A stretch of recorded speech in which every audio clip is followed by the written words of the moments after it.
नमस्कार मंडळी, रामकृष्ण हरी सर्वांना. कसे आहात सगळे? मस्त ना?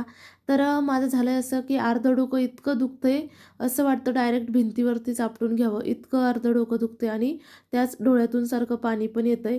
म्हणजे झालं असं की आता फेब्रुवारी संपून मार्च सुरू झाला, तसं बंगलोरमध्ये इतकं कडक ऊन पडतं आणि खूप गरमी सुरू झालेली आहे. तर त्यामुळं रात्रभर फॅन लावावं लागतं आणि त्या फॅनच्या हवेनेच कदाचित माझं डोकं दुखत आहे. तर म्हटलं आता उन्हाळा लागलेला आहे, तर आपली वाळवण्याचे पदार्थ बनवायला घ्यावी. तर आज मला बनवायचे होते बटाट्याचे वेफर्स.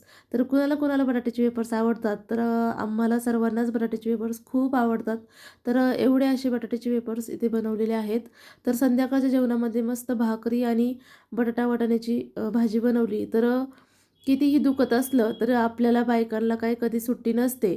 तर उद्या बनवायच्या होत्या मला इडल्या, तर त्यासाठीच मी अगोदर रात्रीचं डाळ तांदूळ वाटून ठेवलं आणि झालं असं की माझ्याकडं छोटं पातेलं आहे म्हणजे मीडियम साईजचं.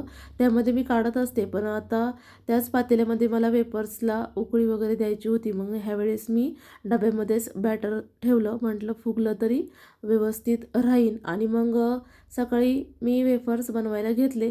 तर वेफर्स खूप जास्त आहेत आणि एका पातेल्यामध्ये काही मावणार नव्हते, म्हणून मी कढई पण ठेवली आणि साईड वाईज म्हटलं मग दोन्हीमध्ये पण करून घेता येईल आणि मस्त छान उकळी देऊन बटाटे जास्त पण शिजवून द्यायचे नाही.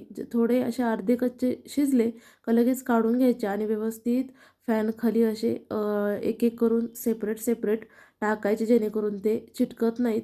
तर मी बऱ्यापैकी फॅन खालीच सुकवले आणि डोकं पण खूप दुखत होतं, पण आता विलाज नव्हता. पृथ्वी पण मला मध्ये मध्ये मदत करायचा.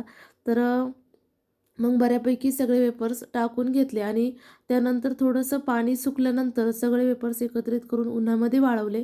तर एवढे असे वेफर झालेले आहेत. चला तर भेटूया नेक्स्ट व्हिडिओमध्ये. तोपर्यंत चॅनलला सबस्क्राईब नक्की करा. बाय.